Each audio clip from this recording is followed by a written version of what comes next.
Hello. Hopefully you guys can hear me. It's been a while. Now let me know if you guys can hear me in the chat and we will get started. Um yeah, I've been like relocating and stuff for my new job, so I haven't been available, so thankfully Victoria has been able to take over doing the Figma stuff. So hopefully you guys have been able to learn about Figma and just overall, UI UX kind of design. It's a very, there's a lot, to learn from there. Um, so, hopefully you guys paid attention because, I shit you not, it's such a valuable skill to be able to have. So I really hope you guys paid attention to the Figma part. We will be returning to it because I took a look at the Figma and I noticed that there's only desktop support. Like this is like the current design only supports desktop. Um, it doesn't support things like ultra wide, and it doesn't support things like mobile and like tablet. So we need to address that in the future. So we will be returning back to that. All right.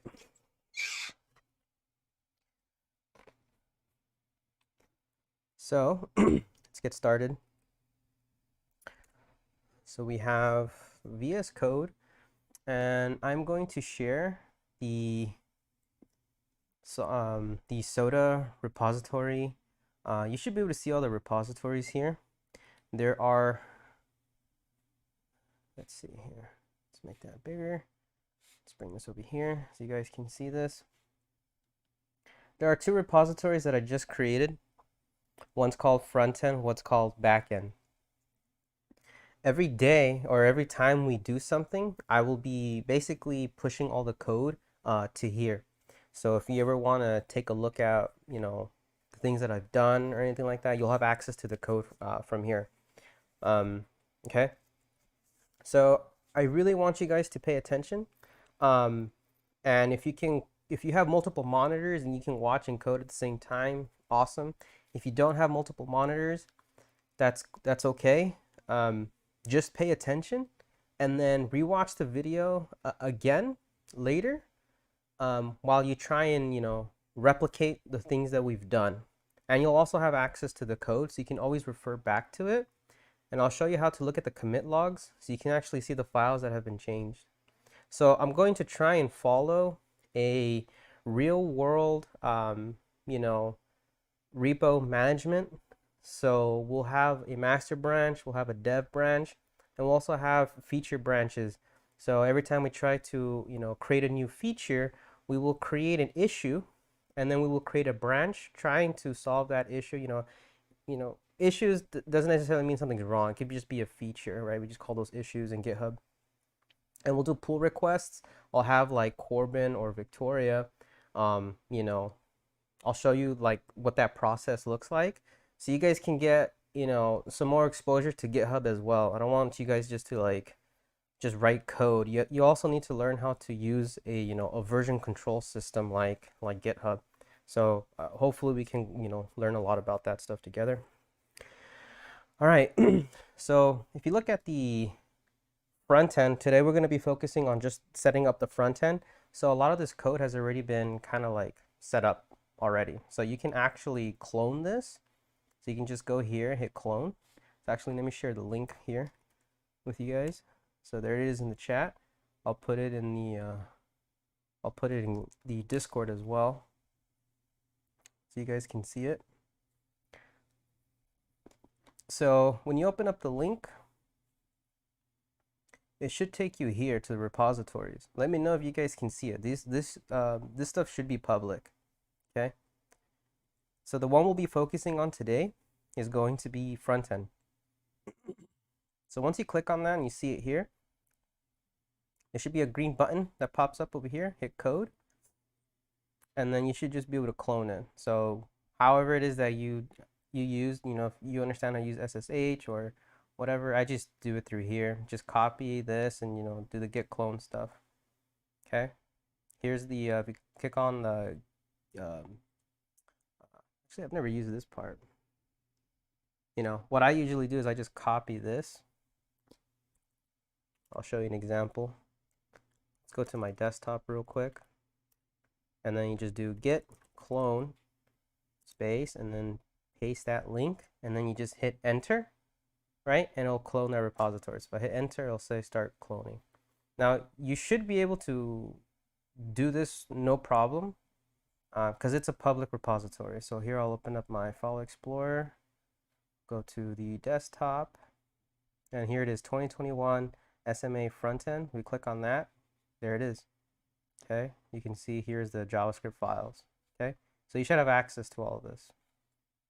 Okay, and if you're doing everything through command line, which I highly recommend you do everything through command line, that way you can learn. If we have a list here, you can see here we have it right here, so we can actually go into there. So it's 2021 frontend. Okay, and you can do like a git status, for example, and then you'll see like currently there's nothing in the working branch. We haven't changed anything. We just cloned this. You can also do something like git log, which gives you the entire history, right? And so the only history you see here is initialize project using create React app. And that's about it. That's like the very first commit that was ever created. You can actually see who authored it. So in this case, you can see I authored it. You can also do things like git branch, which tells you the current branch you're on. So in this case, I'm in the master branch. I have a custom bash. Let me make this bigger. I have a custom bash, you know, kind of script going on in my git bash RC, so I can actually see what the current branch, what branch I'm on, right here. If you want to know how to do that, let me know, and I can actually share the code with you, and I can actually help you set it up. Okay, cool. So that's really it. I'm not going to use this because I already have it in a different location. So I'm just gonna go up one, and I'm just gonna say remove -rf. Now it's gone. Okay.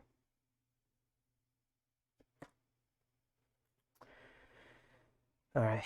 So once you created it through whatever means, if you're on a Linux and you create it through command line, or you're on a Mac, you create it through command line. If you're on Windows, you created it through command line. Whatever it is you did, open up VS Code, go to File, open folder, and then navigate to where you created it, right? You could put it in your desktop. I don't recommend that. You should probably have some kind of, you know, file structure. So I always use documents, and then I have it under development, and then under organization, there's SoDA. And then I created a folder. So I already kind of did this ahead of time. I called it social media application. Now, why did I do that and not call it front end? Because the social media application is basically going to have two repositories, right? We could have more, but as it stands right now, we're going to have at least two repositories. The front end, which we're going to be working on today, and the back end. So this folder is basically encompasses the entire project. That's why it's called social media application. So if I click on this, you'll notice there's two folders that have already been created. Okay, I created a folder called backend SMA 2021, and then one called frontend SMA 2021. And these are basically the repositories. Okay, the backend one, it's basically initialized as GitHub repository, but I haven't pushed it because there's nothing to push. There's nothing there. But this is our front end. So since today we're going to just be focused on our front end, I'm just going to click on here and hit select folder. Now, when you clone the repository, it's going to be called something else. I think it's going to be called 2021-SMA-frontend. I renamed it because I think that was a terrible name that I used. I should have prefixed front end instead of the year, just so you can see front end and back end, you know, immediately, so you know which one you're using. But it really doesn't matter. You can name it apple and tuna. It doesn't matter as long as you know what's going on. Though I would say make it descriptive. This is probably a terrible name, but you know, whatever. Okay, and that's literally it. So at this point, once you clone it, you're going to have to run npm npm I or npm install, okay? Because if we look at the repository that I shared with you, there's no node modules. You're going to see that there's no node modules, okay? Now here you see that there is a node modules, but you see that it's kind of grayed out. Now why is that? Well, if you look at the git ignore, there is a dependency here, node modules, that's actually getting ignored. So that looks like this, remove dash. So I'm just going to delete the node modules folder. So I've just obliterated it. Okay, it's gonna take a second because it's got to go through it recursively and delete everything. So just give it a quick second here. Okay, so there you go. Node modules is now gone. So this is basically, when you clone it, this is the structure you're going to have. So you have none of the dependencies are actually installed. Okay, and the reason for that is because you should not be sending your actual dependencies over. Okay, that's what the package.json is for. All of our dependencies are already listed here, including the versions that we're going to be using. So there's no point in us, sending that over into the repository, right? There's no point. You ignore them. Okay, this is especially true for Node applications. This might be different for other types of projects, like .NET projects. You usually have the DLLs a part of your project. Okay, but in this case, the node modules will actually get created for us. So how do we do that?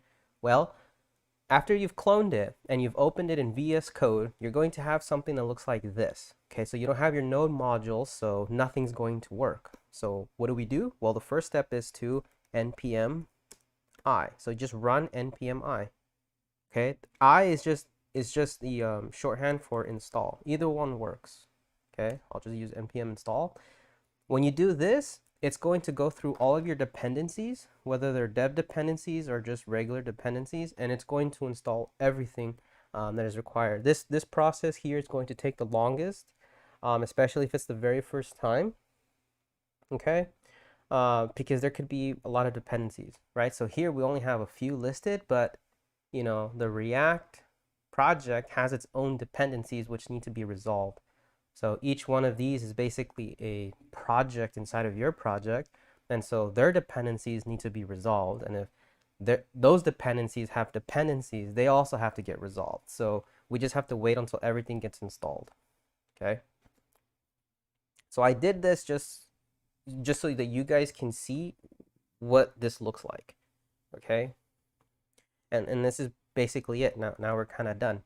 That's it. So everything's good, nothing crashed, and you'll see that we have the node modules folder up here. And again, you see that it's grayed out. And it's grayed out because VS Code is smart enough to detect that there's a .git ignore, and it sees that the node modules here is being ignored, which is why you see it grayed out. Okay, beautiful. So now that we have our node modules installed, our dependencies, we can actually run this project. So the way you run it, okay, remember, this is just straight up React, create React app step here. Remember, we have the scripts section here. So all we have to do is run npm and then the name of the script. In this case, we want to run start. Start will start a development server on our computer so we can actually see the project. So this is how you do it, npm start. Okay, let this build, and then we'll see our React application open up in a browser. In this case, I'm using Edge. If you're using Chrome, Firefox, it'll open up there. Again, this is stuff that we kind of did like basically over a month ago. Okay, but I rushed a lot of the stuff. I showed you a lot of stuff, but I told you we're going to be coming back to it. And so this is us revisiting. So a lot of this should be review. None of this should be new. If you see some of this stuff and this is like, I've never seen this before, or I don't know what you're talking about, you should probably watch those other videos, the other live streams, and then come back to this one, or else you're going to get pretty lost. Okay, so now we have our React project up and running. Okay, now again, we have hot reloading, right? So I can go here to the source under app.js, and I can change this to, learning React 2021 or something, and I hit save. You can see here it says compile successfully, and here it's reloaded. right? Learning React 2021. That's exactly what I did. Okay. Okay, and then that's about it. So that if you have this up and running, and if you were able to modify something here, like the text here, or it doesn't matter, you can just delete everything. And if you see it reflect the changes here, then you're good to go. If you are running into a problem, let me know now. Throw it in the chat, throw it in Discord, wherever. I have another monitor here, so I'm watching. And let me know if you're having an issue so we can resolve it. That way you guys can keep up. If not, just watch and then, do it again on your own time. Okay. Beautiful. So we have our React application running. So that's great. Okay. However, we can't just start blindly coding. Okay. The whole point of the Figma was to actually come up with a design so that we actually have something to go off of. So let's open up Figma. Okay, so here we go. So here's Figma, and I briefly looked at this, and I am actually really blown away. Victoria is getting really good at this. So this is a beautiful UI. It's looking really, really good. There's a lot of things that are missing, but again, we're going to revisit this stuff. But hopefully, you guys were able to learn how to use Figma. And I also noticed that Victoria also went over prototyping. And that's actually this part here. We can actually hit play on this present. So you can actually send this to a client. For example, before any coding even takes place, you can actually create, this is called the UX part, right? The user experience, like, what happens when you click this button? Where should you go? These are the different screens, and we can actually link them together. So for example, we're not going to type in a username and a password, just suppose that's already filled in. Well, what happens when we hit login? So when you click that, we see this screen. Okay, beautiful. Okay, so we have like, the user's profile there. And then here's the feed. It looks like this post is trending. It has an image. There's a title. There's some text. We have the, tags here. Victoria's saying, ignore the gray box. Maybe it's my screen, but I don't see a gray box. That was just to show off responsive design. Okay. And so yeah, if you just hover around, right, you'll actually see some parts that are active, right? So if we click on, the logo, we should go home. Oh, okay, that's what you mean, that box. Okay, no worries. So we click login. Cool. We can see that when you click on the user's profile, it shows us this little drop down. Beautiful. Again, if you've been like, oh, and there's scrolling available. Oh, this is so cool. Okay, so you have multiple posts. Beautiful. So again, this is stuff that if you were born in the last 20 years, you kind of grew up with this. There's really no reason to have to train you, right? However, you'll notice that a lot of social media sites, they kind of offer the same style, right? The features may be different, but a lot of the things are very similar. Like, how many times have you been on a social media application where it doesn't show your face somewhere, like your profile pic or what we call an avatar? Like where you haven't seen it, where you can click on it and you get like more, this is what's called a context menu, right? And this is in the context of the user, okay? And the reason why a lot of social media applications have the same kind of flow or UX is because it works, right? If it's not broken, don't fix it. And the other thing is, you want other users, when they come to your website, regardless of what it is, you don't want them to have to Google or like have a manual in order to figure out how the hell to navigate through your website. You want it to seem very familiar and very easy to use. The easier a website is to use, the higher the retention rate it is going to be for your users, and then also adoption. Your website's going to be able to grow because it feels very familiar. It's different and it's distinct because of your brand and what your website's features are, but it's also very familiar. That's why Apple, in my opinion, dominates this, because if you ever use an Apple product, it's really easy to use. The glyphs are incredibly easy to understand. You can normally you can figure your way out through it. I think they're kind of overdoing it with the gestures now. The new iPhones I find kind of hard to use because of the gestures. Then again, I haven't watched the keynote, so I have no idea how to use the new iPhones. But back in my day when there was just a button, there was basic swiping up, swiping down, swipe left, swipe right. That was about it, right? Things have kind of changed now, depending on where you swipe. Your context menu pops up and stuff like that, and yeah, it's all weird. Um, so yeah, so you can see that this is pretty basic, and there's a sign out button, so that's gonna take us there.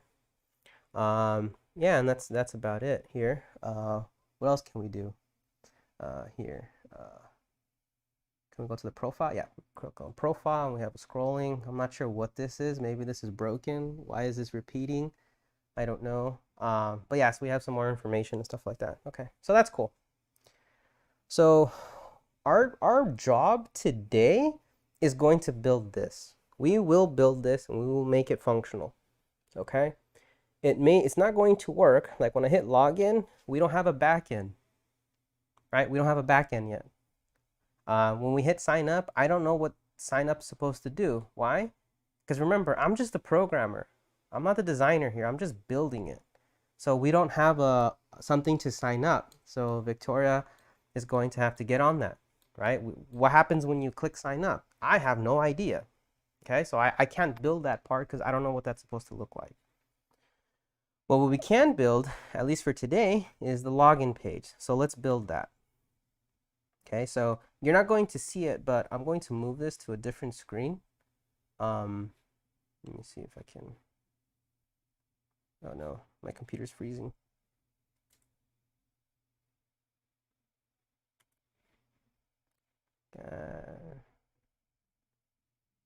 Okay, I gotta kill Figma.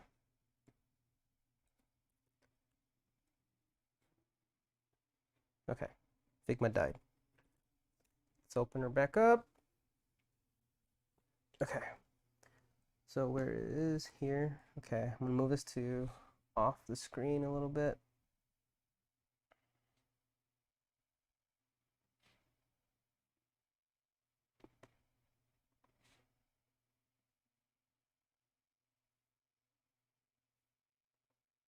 Okay. All right. So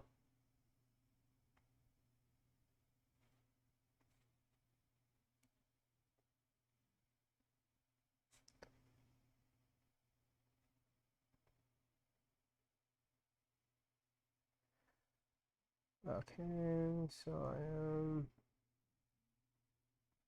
All right, moved it out of the way. God, I need a third monitor. I just moved. I'm actually doing all this on top of my bed. So yeah, this is kind of hard. Okay, cool. So we need to obviously build those, we obviously need to build out, that login screen, okay? So how are we going to make it look pretty and stuff? Well, I already said we will be focused on Tailwind, okay? So let's install Tailwind. So we're gonna click here on Get Started and go to the Getting Started section here on the left. It says Installation, so you're gonna click on that.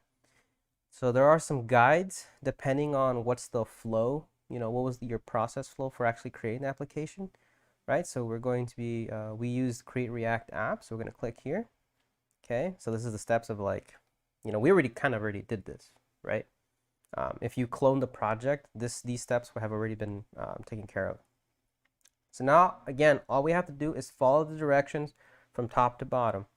So to install Tailwind, you need to install all of these. So you're going to basically copy that entire line. We're going to go here. We're going to kill this process. We don't want it running anymore because we got to install a bunch of stuff. So now we're going to paste that and just hit enter and let it do its thing. Okay. So as that's working, you just go ahead and read this. Create React doesn't support post CSS yet. So you need to install, for now, as we've shown above, okay. install and configure Krakow. Yes, so we need to be able to run this part. So we're going to copy this, and then this is finished.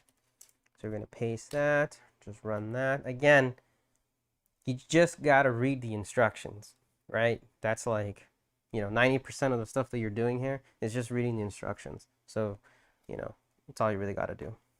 So once installed, update your scripts in your package.json file to use Krakow instead of the React scripts. Cool. So we will replace start, build, and test with these. Notice that there's the minus sign. The red means we're going to delete, plus is addition. The green is addition. So we're going to copy this. We're going to go into our package.json. Under the scripts, we're going to replace these start, build, and test with these ones that have Krakow, that use Krakow instead. We're going to hit save. Okay. Next, we need to actually tell Krakow to use Tailwind and auto prefixer. Okay. Now, let me explain what auto prefixer does. So when you're doing your CSS styling, there is actually a difference between using Safari, Chrome, and Firefox. Okay. So for example, when you do like animations and stuff like that, there are actual prefixes that are browser specific, like WebKit, what's it called, MOTS for Mozilla, and then I think Chrome doesn't really have a prefix. They kind of just go with like the standard stuff. No, they use WebKit also sometimes. Anyways, auto prefixer will actually take care of prefixing based off all the different browser types. So you don't have to do that yourself, which is really, really nice. So here you just copy this, and we're going to create a krakow.config.js file. Okay. So we're going to clear here, touch, and then krakow.config.js. Okay, I just did it through command line, but you can go over here and hit this little plus sign, do it manually. I prefer just doing through command line. And that's it. You just paste it and we're good to go. That's it. Now we just have to create the Tailwind config file. So we do this using this command here. This command is actually going to generate it for us. So all we have to do here is just paste that. And there we go. Let that do its thing.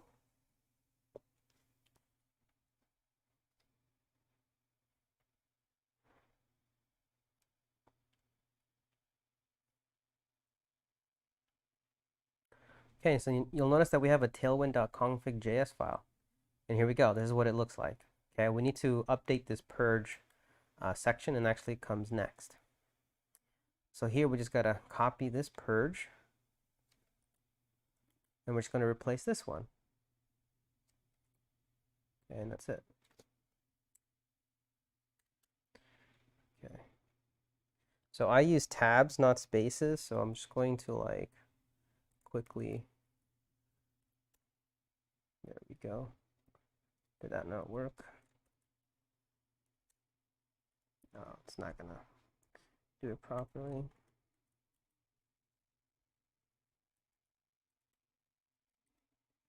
Okay. I don't understand why people don't just use tabs. Okay, whatever. Okay, now it looks good.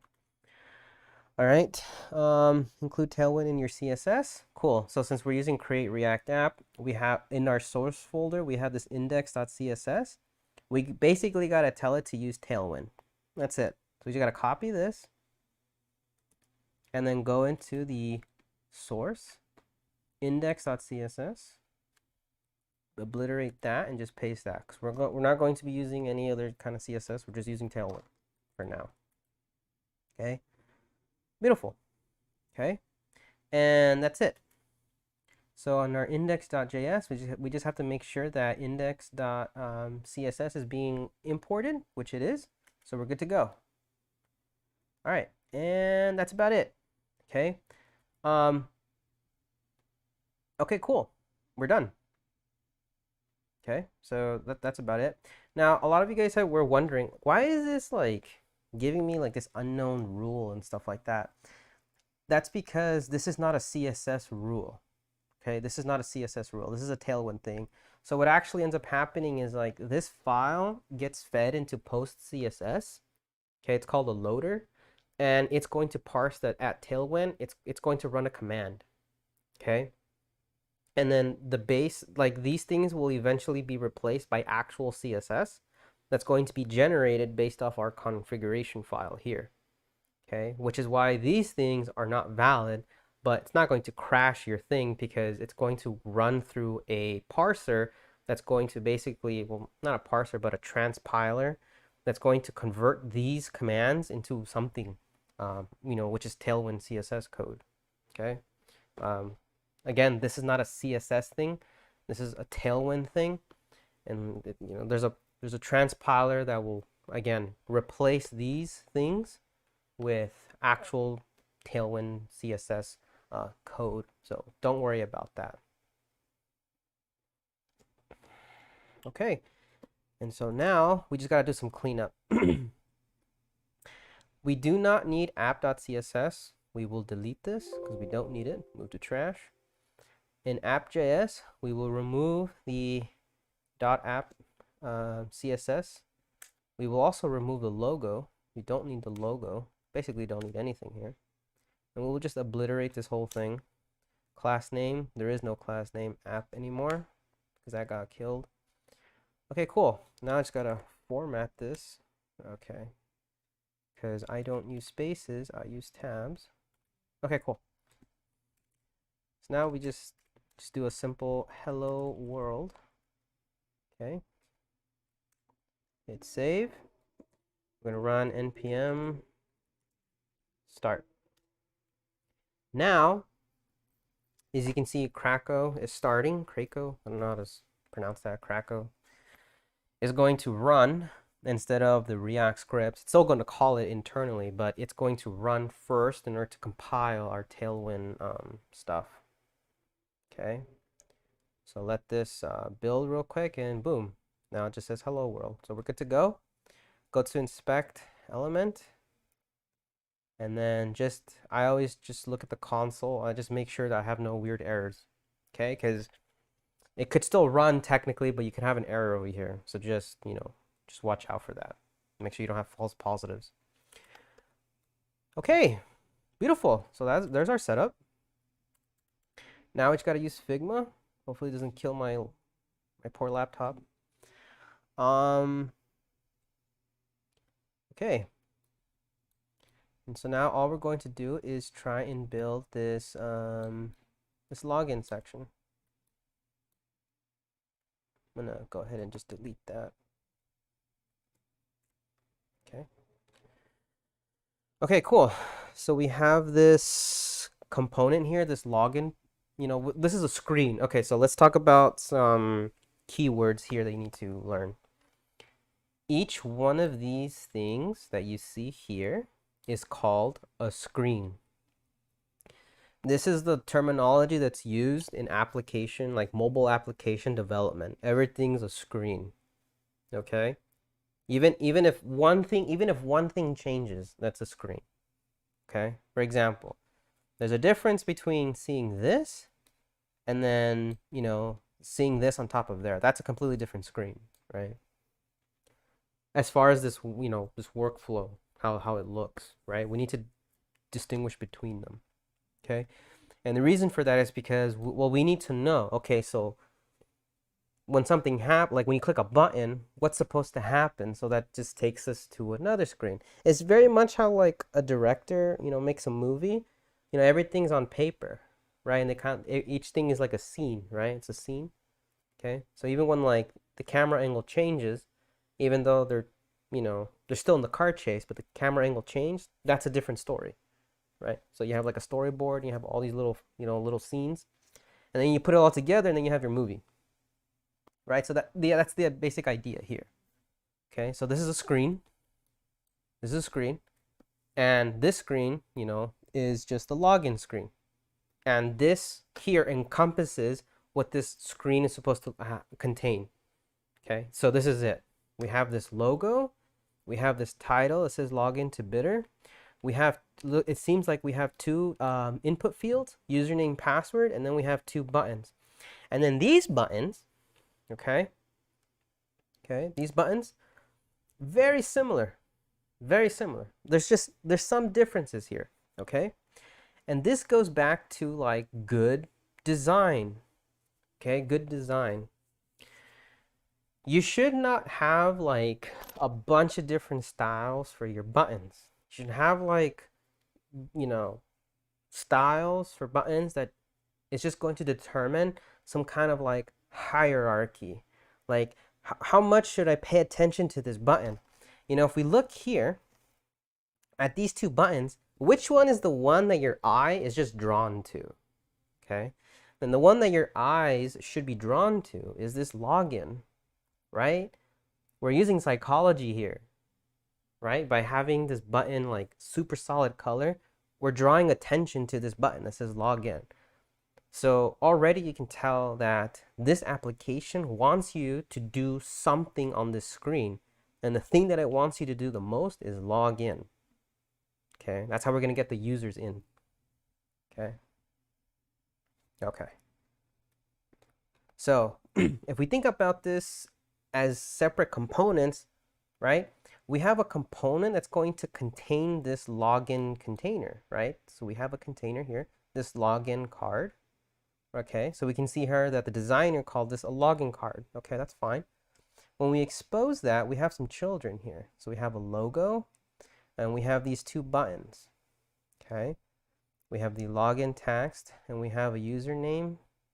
What is this? What is this? Why are they both called username? Okay, so that's definitely wrong. So we should probably move this one above. And then this one should be called, we'll rename this to password.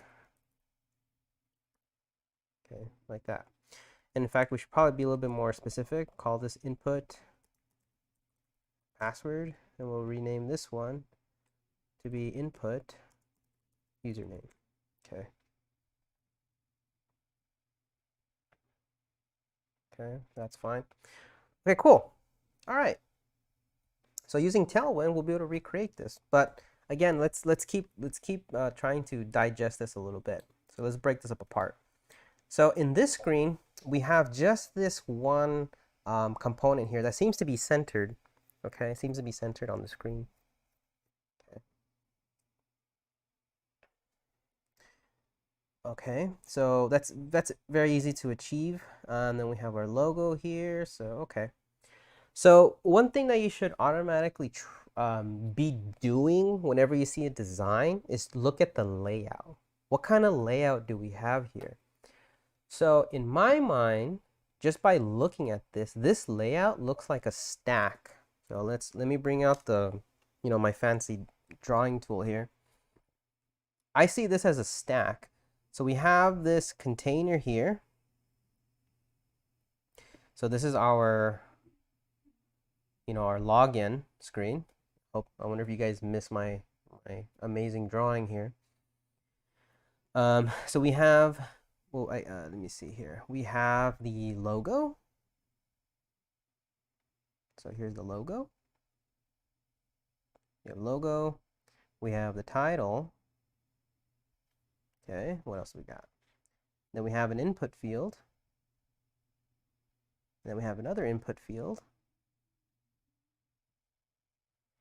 And then we have two buttons.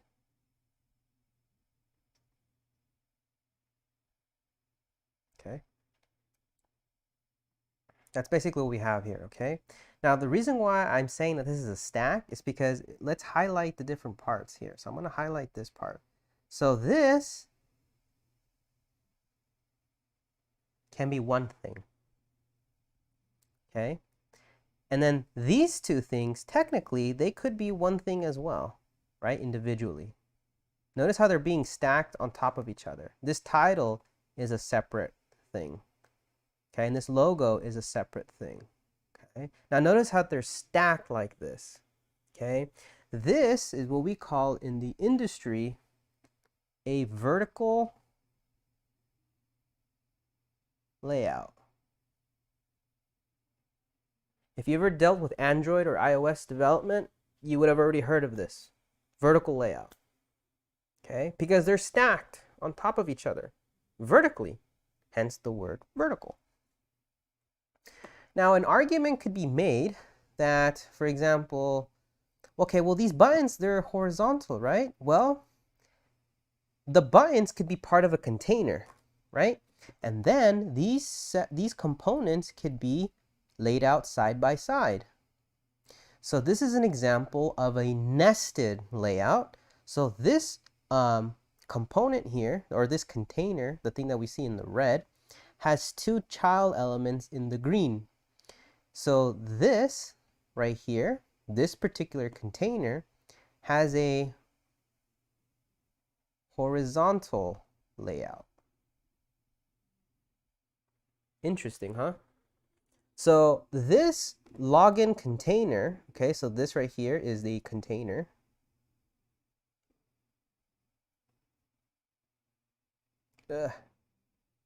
Here's our container.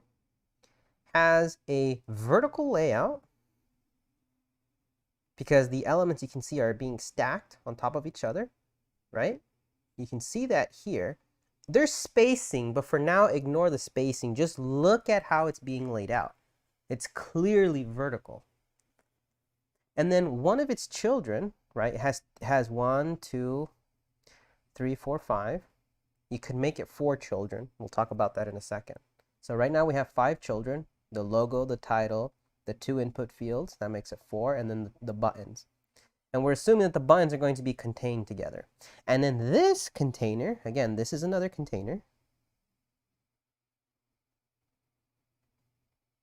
has a horizontal layout, right? It's horizontal layout because the buttons are next to each other. Okay, again, ignore the spacing. Just look at how things are being laid out. Now, the reason why you need to pay attention to this is because that's how we're going to design it, right? You can't just start, just arbitrary, just adding, your components in there. That, no, you have to figure out, okay, how is this laid out? And so we can, create a game plan. How are we going to build this? So it looks exactly like this. Okay, and so this is basically what we got to do. It's like, okay, you look at this, it's like, okay, this is stacked vertically. These 2 buttons make sense that I can contain them together because they're buttons, okay?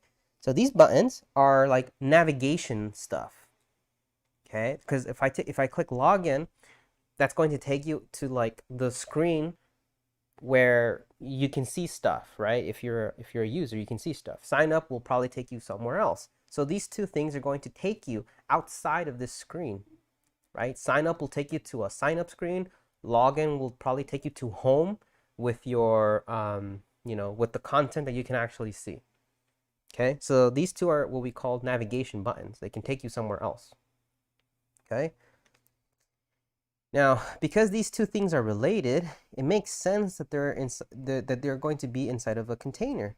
Now, the beautiful thing about doing it that way, right, putting these 2 buttons into a container, is that we can then lay them out however we want. We can either stack them, vertically, or we can stack them horizontally. In this case, it makes beautiful sense to stack them, horizontally. But again, you can do it in many different ways, okay? Now, the other thing I was talking about, how here, if we count, we have 1, 2, 3, 4, 5 containers. But I said that you could have, just 4. Now, how can we create 4? Well, these input fields right here, they could be contained inside of a container instead, right? This blue container, right? So because these 2 are inputs for our form, this entire thing is basically a form. So the inputs could actually be contained together. So what's the layout inside of this container?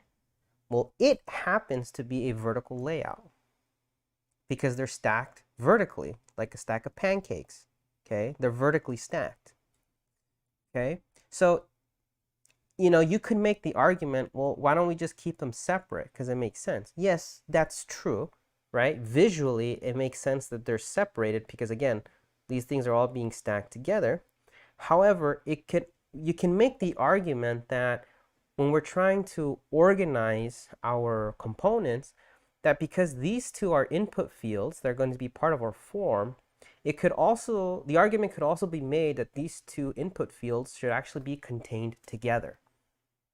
Now, I keep saying the word container. HTML has a way to create containers. That's called a div. It's a division, right? We're dividing up the content. So every time you hear the word container, when we're talking about HTML, there's a few containers that we can use, which we learned before when we were doing the HTML stuff. That is a section, an article, and a div, right? So those are the three main ones that we mostly talked about. So articles, sections, and divs. So now that we have, now that we took the time to actually dissect the layout of this screen, okay, now we can actually start building it. So our job is to create a container, this login container that's going to contain these components that are inside, which is the logo, the title, and then the two input fields, and then the buttons. And they're going to be vertically laid out. When it comes to the buttons, they will be contained together because they make contextual sense. They're the navigation buttons, and they will be horizontally laid out. Okay, awesome. Well, let's do it. So under source, I like to do this. This is my personal preference. I create another folder called screens. So there's our screens. And inside here, depending on how complex your screens are going to become, sometimes it makes sense to create a folder with the name of your screen, because you could have multiple components for that screen. When that's the case, you want to have the components be contained inside of your screen. Okay? So for now, we'll just do a file. We're going to call this login.jsx, or it should be a capital, start with a capital letter because it's going to be a component.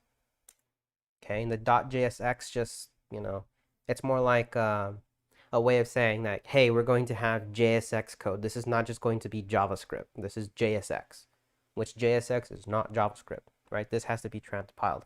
Again, if you use .js, it's going to totally work.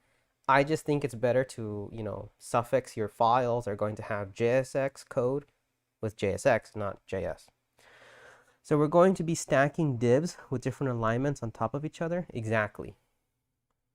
And that's how we're going to build that. Pretty simple. Okay, so here, the very first line, we need to import React. So we're going to say import everything as React from React. Then we're going to create our components. So there's two ways of creating this. One, you can use a function. We're going to call this login. Okay. And then we just have to return. We always have to return something. So there's our div. We're going to call this login, ... And then you need to export it. Okay. So here we're creating our component. So let me zoom this in a little bit. Maybe that's too much. All right. So here, create the component. Then here we need to expose it by exporting it to the outside world. Okay.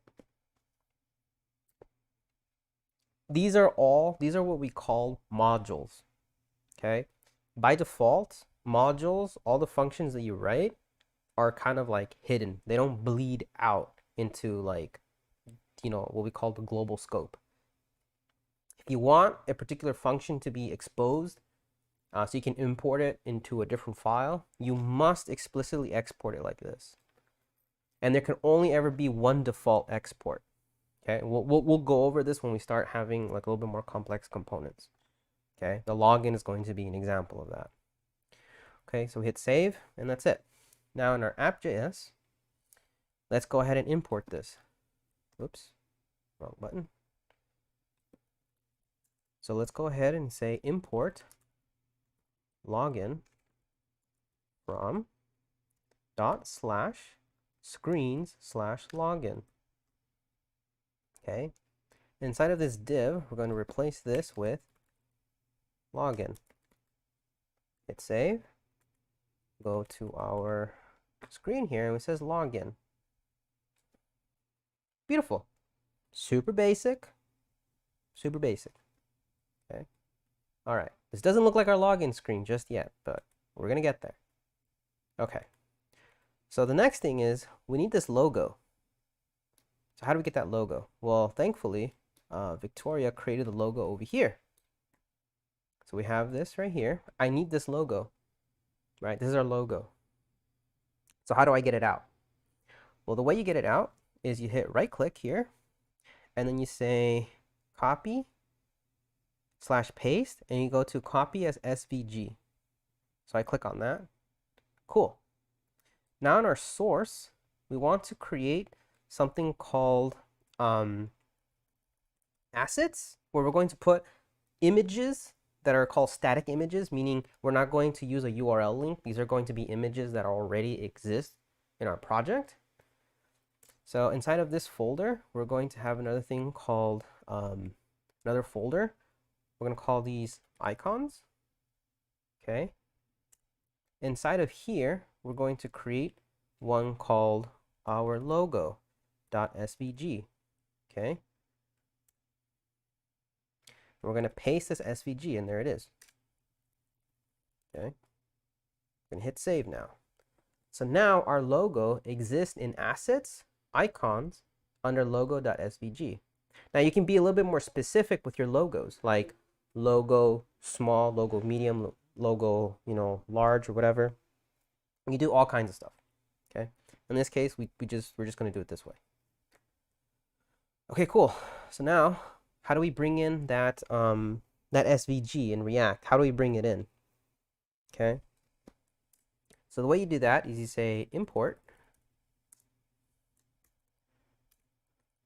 We say component. Hold on. It's hold on. I gotta remember how to do this. So we gotta go up one.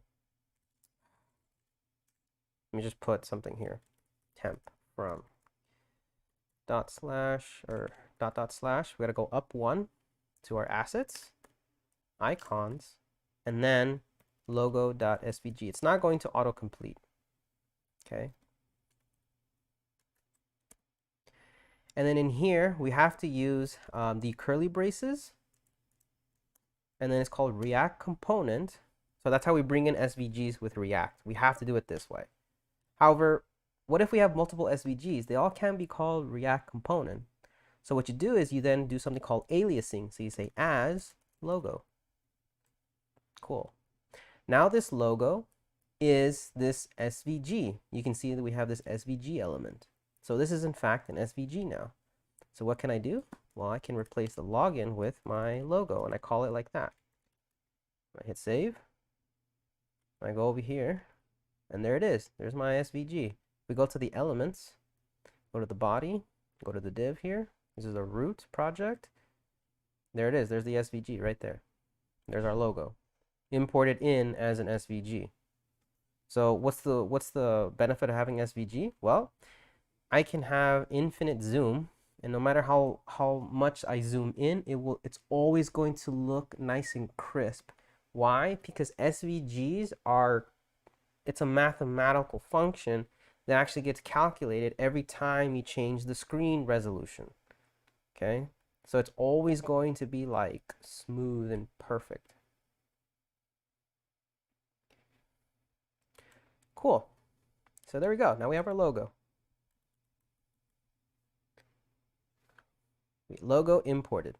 Beautiful. And it's its own component. Nice. Okay.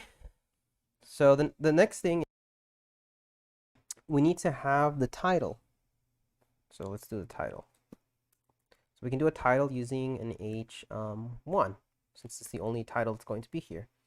And the title was, let's go over here, and it was sign up for bidder. Okay, so we here type in sign up for BITR. Okay, good. Hit save. Go back. There's our logo. It says sign up for bidder. Now you'll notice that because we imported since we're using Tailwind, the size of the text, even though it's inside of an H1, is small and it's not bold. That's because Tailwind is going to remove basically all the default stylings. You have to style everything yourself. Okay. Okay, cool.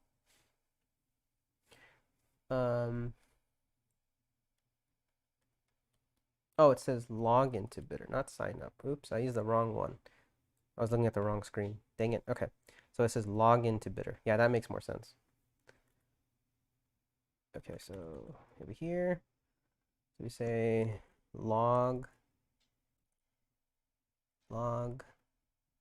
into bidder, into bidder.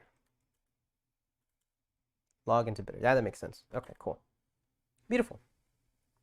Next, we have these two input fields, username and password. Okay, so let's build those. So we have this input, right?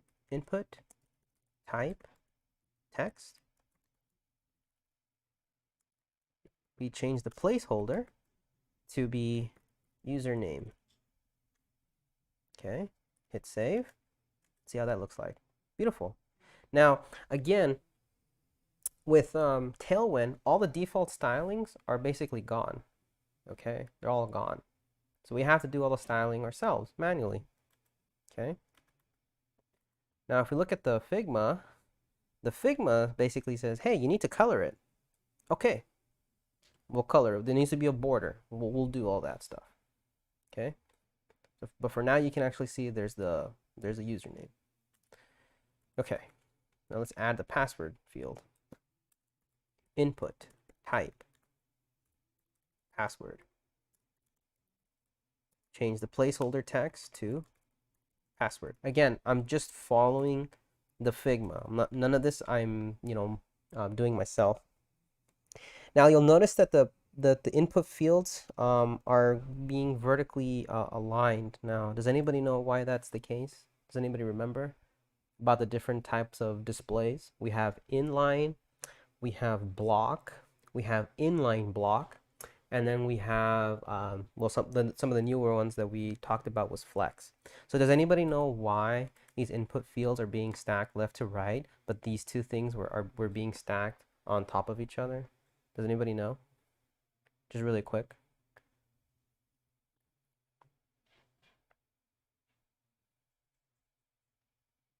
Nobody? Well, the answer is because the input fields here are inline, okay? Which means that they don't require to be on a new line, okay? So they're just going to start where the quote unquote the cursor last left off. So when I did the username, the cursor basically ended here. So when I said, hey, I also want to have an input field, well, it started with where the cursor last left off, which was right here, which is why the password starts over here. We can force it to go into a different line, but we're going to do that using layouts. So we're going to fix this. Okay, and then we have the two buttons. So I'm going to bring this to my other screen. There we go. So now we have the two buttons. So button, type button, and then we have so this goes like this because a button can have children. In this case, we're going to have some text.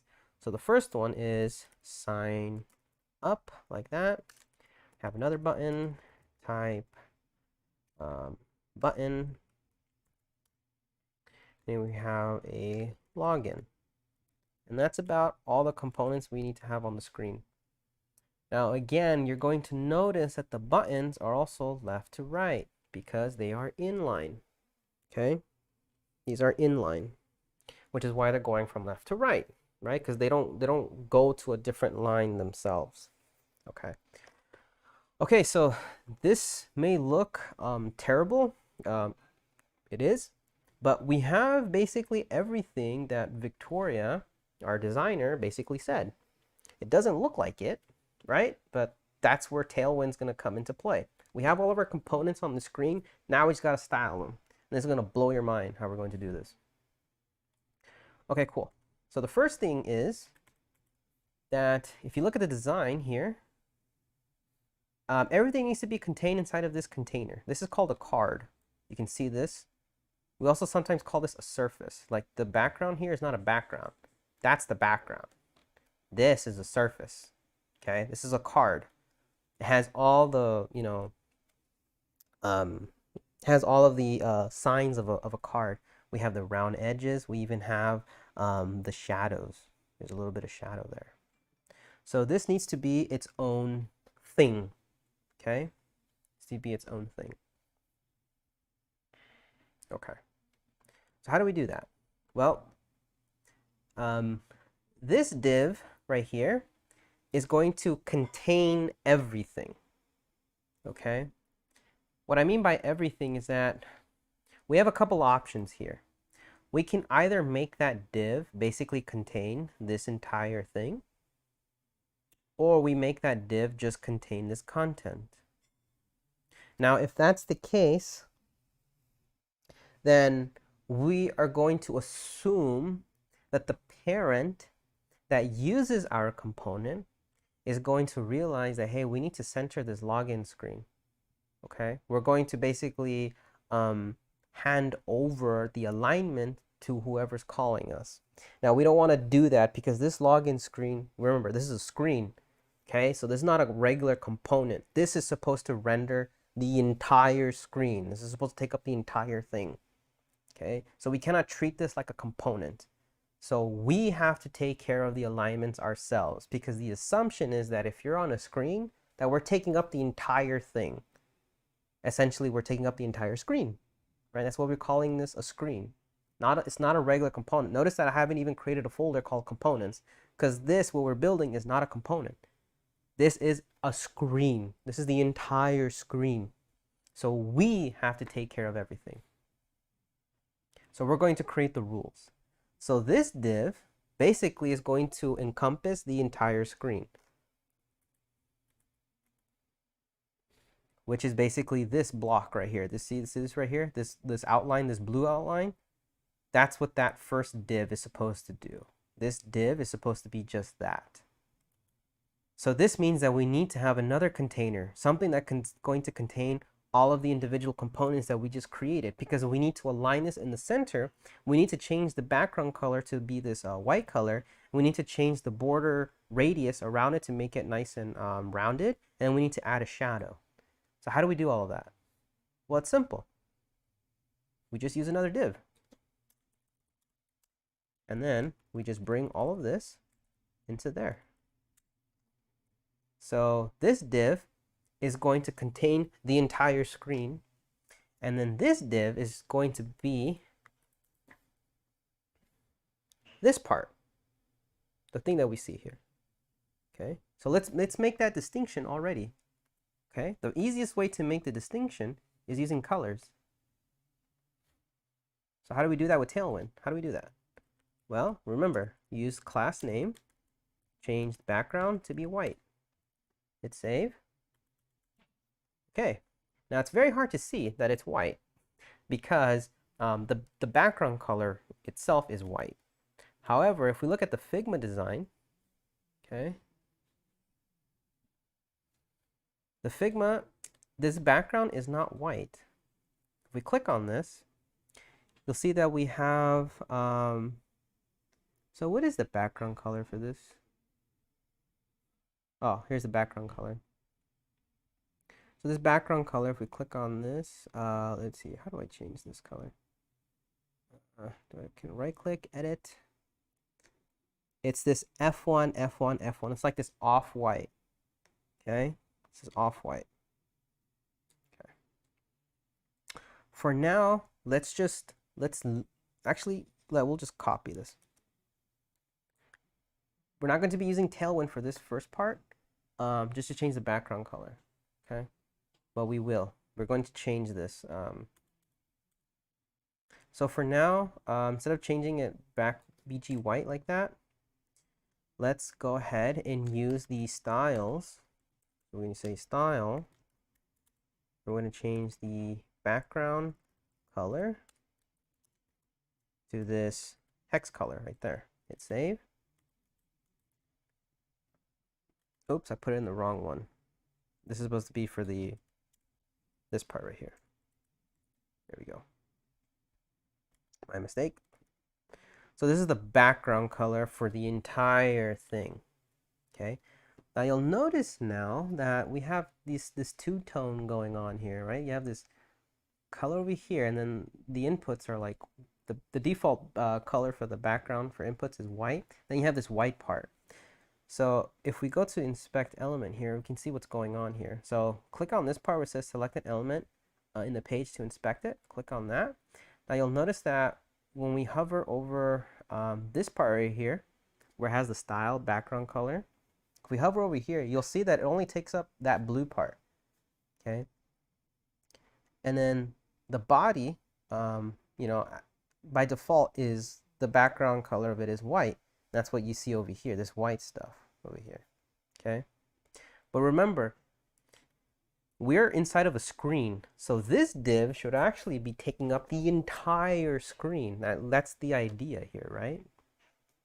So how do we do that? Well, we can use Tailwind to handle that for us. We're going to say the width is going to be the screen, the height is going to be the screen. Hit save. Now you'll notice something new. When I hover over this background, now the whole thing is blue, right?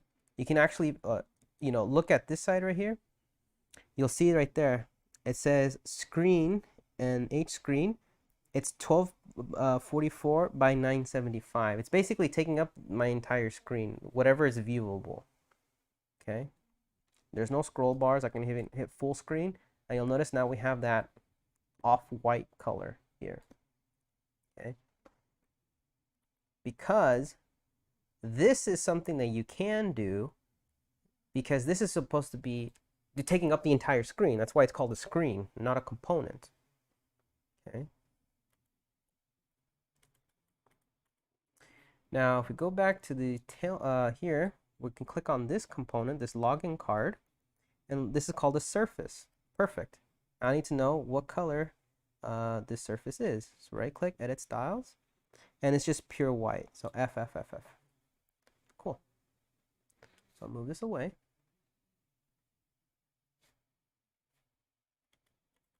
Our code. We'll do BG white. Now you'll see the difference. Look at that. Now this whole div part is white. Now remember how divs work. Remember, divs have a block. See, there's our BG white. So this is our screen, the beginning of our screen. And then this is the beginning of our div that's going to contain our components. We colored this one white. Now you'll notice it takes up horizontally, it extends all the way, but vertically it doesn't. That's because divs are a block display type. So remember, blocks are always going to try and take up the entire width, and the height is always going to be the minimum of the sum of the height of its children. So because the children just happen to be up to this height, this div only takes up that much height. It depends on the children's height, right? You take the sum of the heights in a stacked layout form, and then that ends up being the height of the div. It doesn't ever exceed that unless we add padding, okay? Now, clearly this is wrong because we only want to take up a certain amount. And right here, the design says 500 by 500. It's going to be a square. So how do we do that?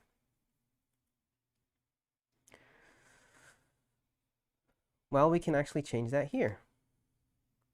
So because that Figma gives us a very specific width and height, I'm going to use Tailwind to actually give it the width and the height. Hopefully I can get close to the 500. So here we're going to say the width. So W gives us a width, and then we have all these values here. Now remember, these values are going to be in rems. This is about 80 pixels there. So we're going to need something rather large. I mean, 96 might not even be large enough. 384. Okay, so that's the largest that we can have for now. There's 96. So we have width of 96 and the height of 96 for this container here. Now there you go. Now we have this block here. Very similar to our Figma. Okay. But you might be saying, but Kevin, it's not aligned. It needs to be in the center. And I would agree. It's like, yes, it needs to be in the center. So how do we center it? Well, if the element in question has a defined width, okay, has a defined width, then we can use this really cool technique. We can say margins. We can use margins to actually center this. So we can say margins on the x-axis, do auto. That'll automatically add margins to the left and the right side because the width has been defined.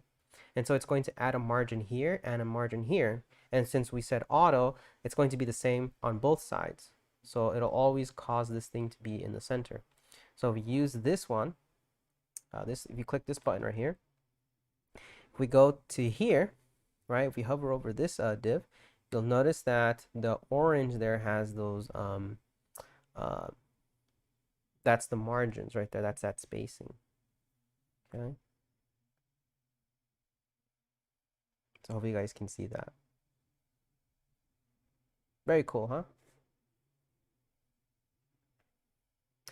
Now the next thing you're going to be saying, okay, but it's not vertically centered. So how do we get it vertically centered? Okay. And so there is no like okay, so this is a part of CSS that really sucks. Doing something like that, like vertically centering a div, is a pain in the ass. Okay.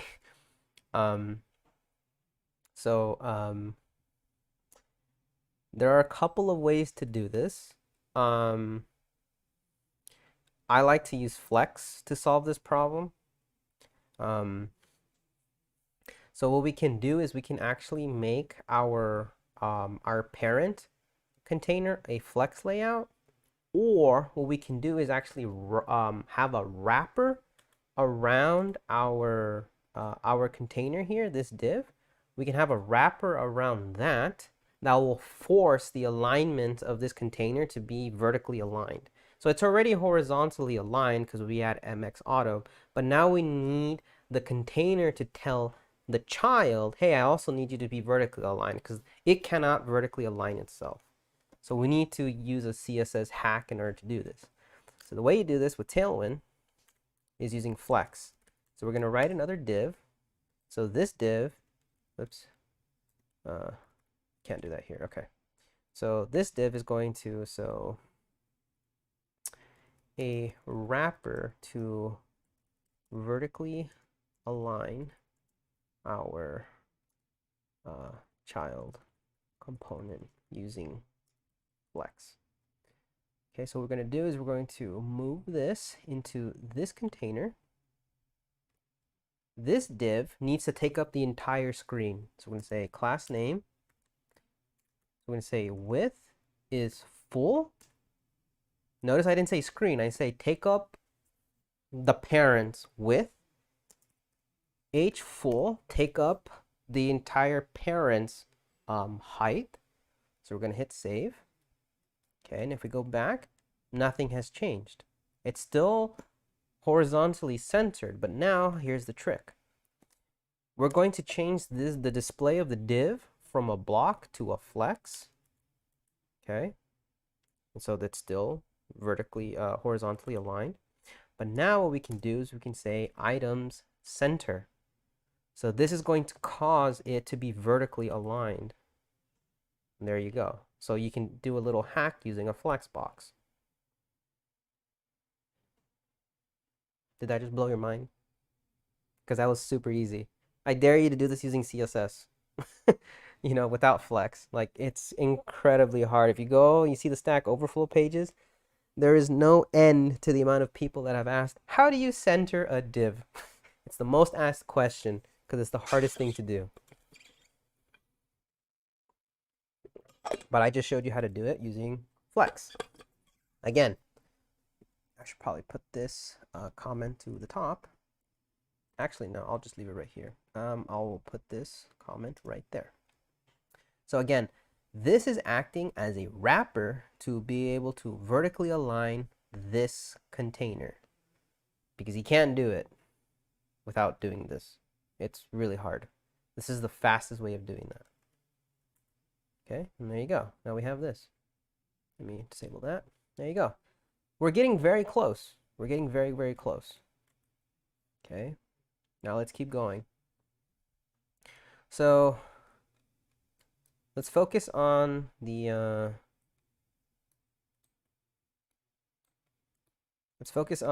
getting the logo and this title vertically aligned like that. So how do we do that? How can we get all the items to be vertically aligned?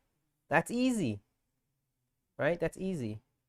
The way you do that is with Flex. Again, that's like the answer to a lot of things is just use Flex. I'm gonna say Flex, hit save. I go back. Oh shit, what happened? Right? Everything now looks all weird. So Flex by default, okay, Flex by default is going to try and stack things from left to right. So we need to tell it, hey, don't go left to right. Do it vertically. So we say flex column. Hit save. Now we're stacked from top to bottom. Now you're going to see that we have the logo here, the SVG, is on top of the title. And then here's our input field. Here's the other input field. And then here are our buttons. Okay. Now, what's interesting now is that you'll notice that all of the elements here are taking up the entire space that it can contain. Okay, except for the SVG. Okay, the widths are now the entire width of the container. Interesting how that happens, right? That's the flex column at play. It changes the components widths to just expand, okay, causing them to be aligned like this. Okay, so that's what flex column does. So we got to say flex and then change the alignment to be flex column, which causes it to be stacked. Okay, and there we go. Now we have that. Okay, cool. Next. Let's get these guys to be centered. So what we need to do now is we need to see, okay, if I look at this logo, how far away is it from the side here? Is there like a way for me to be able to figure that out? And I think if I hold Alt, so there's 97. There's this padding here of 97. It's pushed in. If I go to the button, this logo, it's 98. So we need to find like a proper tailwind padding that'll fit that. Those pixels, right? The idea there is that those are pixels. Okay, so we'll add the padding at this container level, which is here. We're going to basically squish everything in by adding a padding. So we'll add the padding along the x-axis by saying px for padding. And then we'll do something like, I don't know, what's a good padding to use? We want to use that. We'll use px24. It's like 96 pixels, which is almost what this needs. But we also have to take into consideration that this is supposed to be 500 by 500, but we don't actually have a 500 by 500. It's a little bit smaller, so we don't want it to be so crammed. So let's change this from the 24 to, let's go with the 16. There we go. So there we go. We have a padding of, about 64 pixels on both sides. So notice that we squished everything now a little bit more in. See? Okay. Next, We want everything to be basically aligned to the center. Again, we're trying to align things in the center. This should be aligned more to the center. So how do we do that?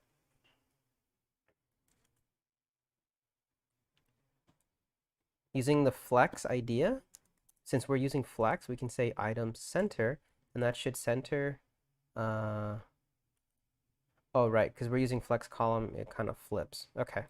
So when you're using flex column, you cannot use item center to center vertically like we did here. We have to use justify. It kind of the axis flips.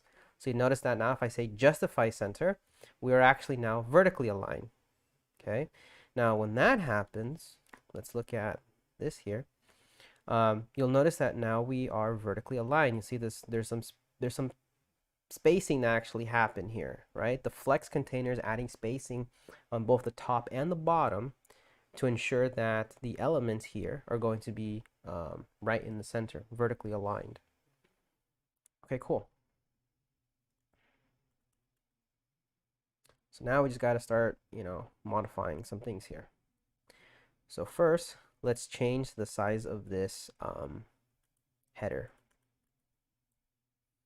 So I'm going to see if I can split this. I will split this view. Here we go. Cut that there. I'll close this. So here's our H1. So use a class name. We want to change the text to be, let's say, extra large. Okay, so there you go. It's a little bit bigger. So let's make that bigger, actually. Let's do like a 3XL. All right, that looks pretty good. And we'll do some boldness. So font, let's do semi-bold. Actually, we don't have to guess here. If we click on this, where is the login? Is there a bold here? No, it's regular. Okay, it's regular. So no bold. But this size seems to be pretty good. Now, if you look at, this one looks a little bit more bold, but that's because it's a Roboto. We're not using Roboto. Okay, so the typeface actually changes the styling of the actual text. So you just be aware of that. All right. So what's next? Okay, so we want to add here are two input fields. We want to add that border. So how do we add the border? So the two stylings for these inputs are going to be relatively the same. So what we can do is you can do like a nice little hack that you can do, not a hack, but like a really cool technique, is if you hold Alt on your keyboard and then click where you want to start. So there's input. I'm going to click there. I'm going to hold Alt. I'm going to click on the other input field. Now I have two cursors. So now I can do the styling on both of them at the same time, and I'm only typing things once. Mid space, class name equals. To add a border, you just say border. Okay. Now you want to change the border color, so hit save. You'll notice that now they have a border, but now we want to change the border color. So we can say border, and it's like a green, and we'll go with a, I don't know, green 500.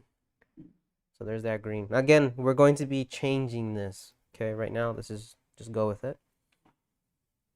And then we want to add some padding. So px, let's say 4, there you go. Squishing in a little bit. So let me see if there's padding on this. Yes, there is some padding. Okay, good.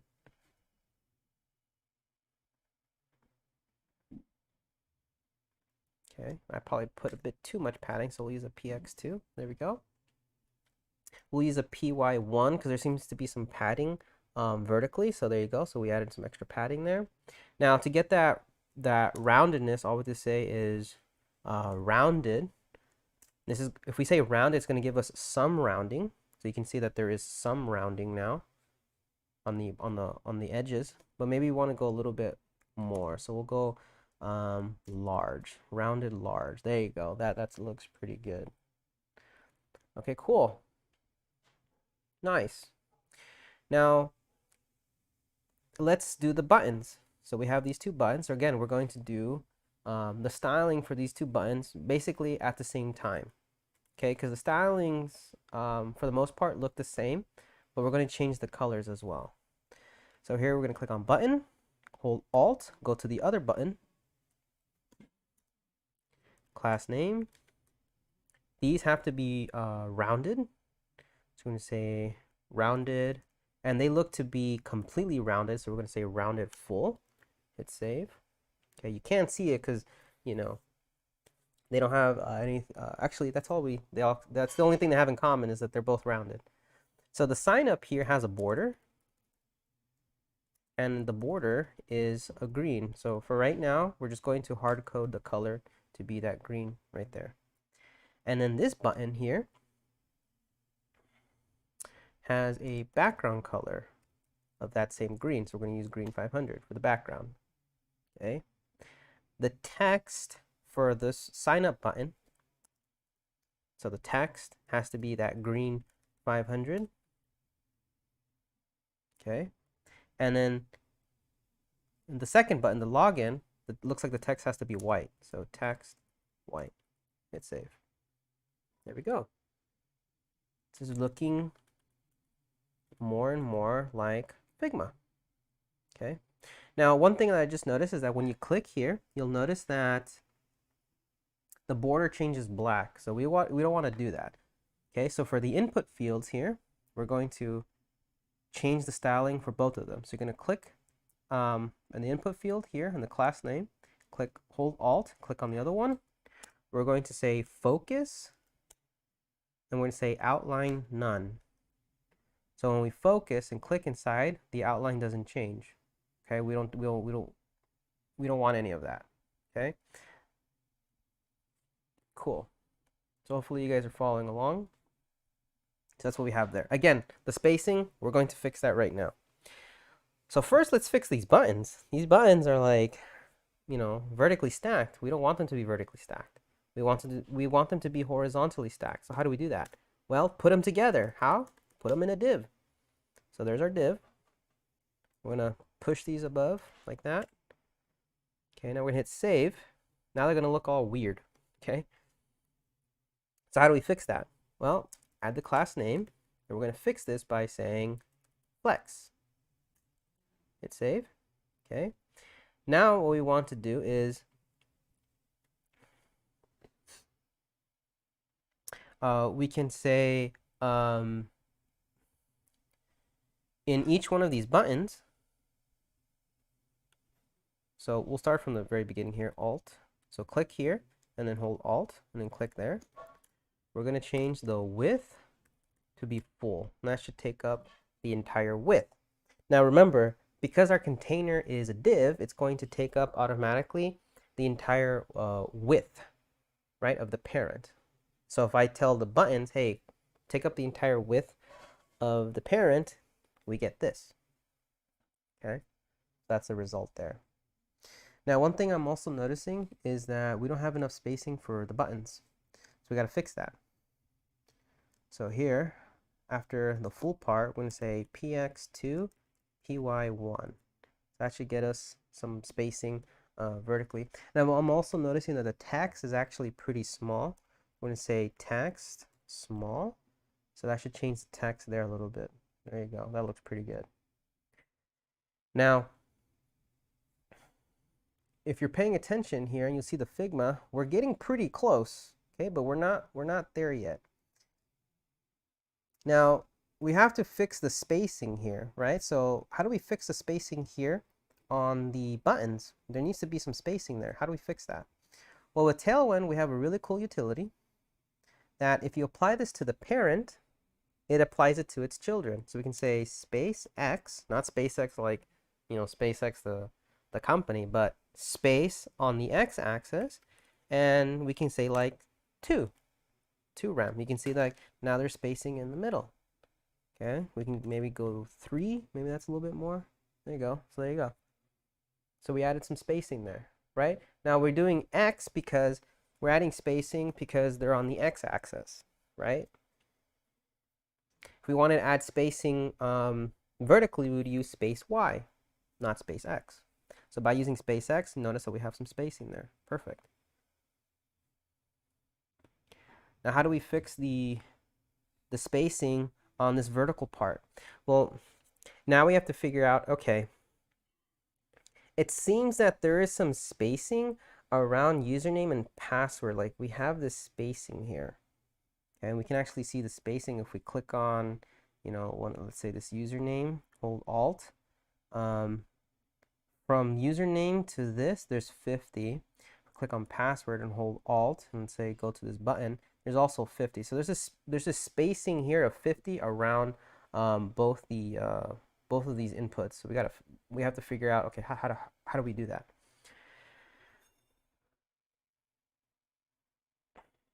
And so the other thing too is like it looks like this logo and this title don't have that same amount of spacing. There is a spacing, but it looks a little like different. So one thing we can do is we can actually use a margin to push this away.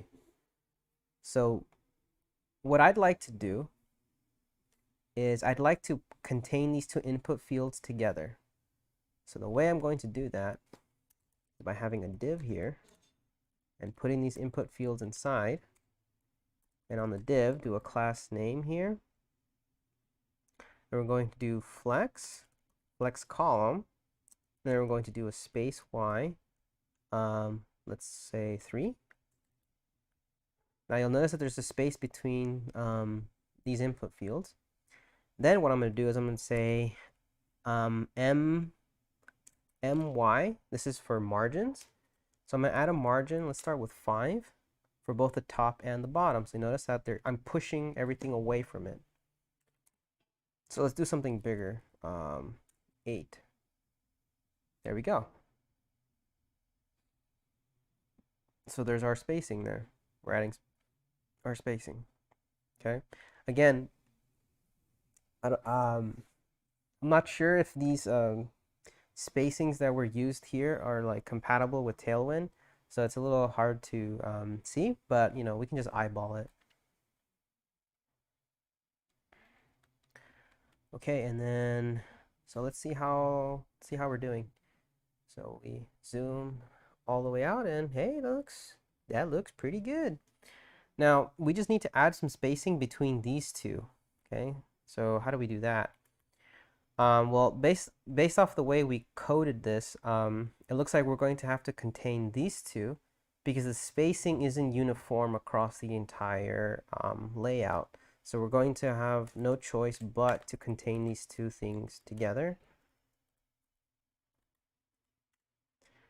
Do a class name, use flex column, and use the space y in order to add some spacing. There we go. So now we have that nice spacing there. It's not all cramped up. So if I change this to 0, you'll see what I mean. See how they're very close? And then I think a space y3 looks pretty good. Looks very close to what we have in Figma. So the last thing we need to do is on this container, we need to make the edges round. We need to have those rounded edges, and then we need to add the shadow. And then we'll be done for today. So how do we do that? Well, again, this is our container. We're going to say rounded large. We'll go with rounded large. And that looks not enough. So we got to do rounded XL. And that's looking pretty close. Let's do a 2XL. Okay, that looks pretty good. So you have these nice round edges. Now we just need to add a shadow. So the way you add a shadow is you literally use shadow. There's our little shadow. You can actually see it there. It's popping up. But if you look at the Figma, the shadow is actually pretty deep. So we need to add a large shadow. Let's start with a large shadow. Okay, so there we go. Now it's starting to pop. Starting to look pretty good. Okay. I'd say that's pretty close, unless Victoria can probably tell me what kind of shadow she used. I would say that looks pretty good, pretty damn close. Okay. All right, and there we go. There's our login, right? It's right in the center. It follows exactly the design that we have, that we were given. There's our password. our username, you know, username, whatever, looks good, whatever. We'll need to fix this. We can actually fix that right now. And it's the same way with input. So we're going to click here, class name, change the focus, outline none. So now when we hit tab, here's the buttons, right? But you'll notice that we don't have any of those borders around it. Now we can change the focus of what happens when we focus, but I don't see that in the design. So we're just not going to implement that. But yeah, this looks pretty good. All right, so hopefully you guys have this too. Again, if you got lost or anything like that, rewatch the video. But yeah, I think we did a pretty damn good job. So here we go. Let's compare these two, and that looks pretty damn close, if I do say so myself. Is there a way to collapse this? No, there's no way to collapse this. Oh, I think there is a way. Show hide UI. There we go. Boom. Beautiful. And this is why you're supposed to design things ahead of time, right? Oh, I noticed that maybe we could add some extra spacing here. So let's do that right now. So on these inputs, we'll do spacing of, let's say, 5. Yeah, that looks pretty good. Okay, and there we go. Again, it's not as big as this one because this one's 500 by 500. And Tailwind only goes up to 96, but we're going to fix that. We're going to fix all that stuff next time. So what's today? Wednesday. So we'll be addressing that on Friday. Okay. And we're also going to be addressing the colors because we need to fix the colors now because we've actually hard-coded the colors. In Figma, right? If we use Figma here, we have here the color styles. So if like, out of the blue, your boss says, hey, we're no longer going to be using, this green color. We want to change it to like, blue or something like that. Right? So lucky designer that, built this properly, they just changed it in one location. Look, it propagated everywhere. In our case, because we hard-coded the color, we don't have that luxury, right? We don't have that luxury. Wow, this black and purple looks pretty damn sick. We don't have that luxury. We would actually have to literally go in, change the green to this very specific purple. So we need to address that, right? We need to think about this. What happens if the color changes, the branding color, for whatever reason changes? We need to fix that. So we'll be fixing that on Friday, okay? So if you guys have any questions, let me know. Drop it into the comment section or in the Discord. Throw a question in there. But other than that, I think this is pretty solid. This is pretty freaking solid. Look at that. It looks really damn close, right? It's almost 1-to-1. Okay. So we just did this in like, like half an hour. Okay. And I did this talking. So you can imagine once you get pretty fast at this without having to talk to anybody or explain, you could do this pretty damn fast. Okay. That should be the great takeaway is how quickly you can actually do this using something like Tailwind. Okay. So if that doesn't blow your mind, I don't know what's going to blow your mind, but this is pretty insane, right? So this literally took us 30 minutes and I was talking. So if I wasn't talking, I could do this even faster. Okay, so with that out of the way, I'll see you guys on Friday, and I'm going to show you how we can actually extend Tailwind to add some new properties. Okay? All right. Yeah, so with that, if nobody has any questions, I will end it here. Thank you everybody for coming, and I'll see you on Friday. Bye everyone.